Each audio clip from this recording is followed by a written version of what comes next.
The other day, a good friend of mine sent me a message that was exactly what I needed to hear, exactly when I needed to hear it. And more or less, it's a paraphrasing of a quote that says, if you're going to be creative, you have to be in a state of play.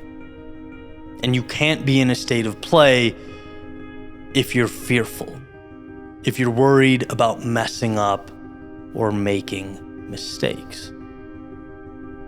Here's something interesting I've observed. In order to build something, you have to be creative. In a way, intentionally reckless. You have to take risks and put yourself out there. And then hopefully, after some time living this way, the milestones begin to accumulate. But, and this is the shift I've noticed in myself, the more you accomplish, or the closer you get to that goal, the more your brain wants to transition from creative to protector, from being bold to conserving. We want to hold on to what we've brought to life more than we want to innovate. It's protect the castle on the hill that was, ironically, born of your creativity to begin with. And I know this isn't the way I want to live. But nevertheless, it's true. It's an example of me finding myself fighting with my biological wiring. Hey, courage got you here. It waters the seed of growth. It brought forth transformation. Abandoning it is a spiritual death wish. Yet, if I let myself run on default mode, and I know a lot of us are the same, courage just so happens to be the very first thing to go. And so the question reverts back to, if you really want more of the excitement, more of the growth, the beauty in conquering life's obstacles, the meaning in diving headfirst into chaos so that it can be tamed and channeled, how do we place ourselves back into that state of play? That perpetual state of play. Back before I started my own business, I was working in the corporate world, creating onboarding curriculums for new hires in the insurance industry. I would explain to kids out of college the basic ins and outs of the industry and why it was relevant. And one of the key ideas was risk mitigation. That's what insurance is, right? It's diversification of risk. I even think about it now. When I see my cell phone, close to the edge of a countertop, my brain goes, no. And I go to pick it up, place it to the center of the table or in my pocket, where the likelihood of a $1,500 device falling and exploding on the kitchen floor is greatly reduced. And that's a good thing. Time and place, for sure. But in our personal lives, it also happens that the beauty, the fun, the excitement, and the growth takes place on the counter's edge.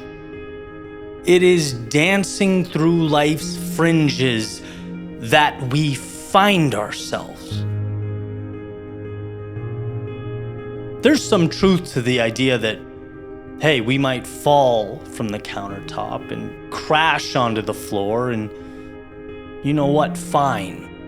Be at peace with that possibility. It's not a call for recklessness, but a reminder that a life fully lived is inherently more risky than one where you are safe. See, life is a game of trade-offs. Innovation comes from play. Play is not safe because there is a largely increased likelihood of mistakes. There's freedom, there's exploration. It's removing the guardrails and immersing yourself into life. And if you feel stuck, or that life has become mundane, perhaps it's because risk mitigation has taken the wheel and play has found itself in the back seat. Maybe it's that simple. maybe it's time to step outside and live again. To remember that play brings with it its mistakes, sure. But contrary to what our lizard brains want us to think, most mistakes are reversible. And using that same little metaphor, one's phone falling onto the floor and shattering doesn't mean a person can never make a call, send a text, or use social media again, right? It's a temporary inconvenience in the grand scheme of things until they normalize.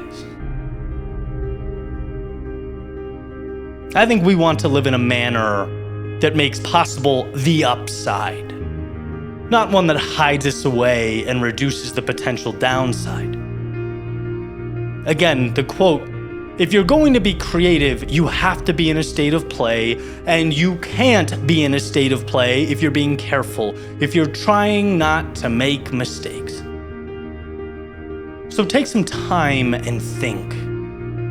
Ask the questions that, if you don't ask yourself, they'll very likely go unanswered forever. What does play mean to you? What does it look like? And is it time for you to step back into that feeling? You being here alive today comes with odds said to be 1 in 400 trillion. Essentially impossible. If you want to look around for miracles, look no further than the mirror. And so don't lock yourself away until that ride expires. Don't spend your time protecting mediocrity. Step outside and cash in that check. Invite the play, the uncertainty, the mistakes, and the growth. Because as far as I know, there is no situation where one regrets inviting into their soul more of life.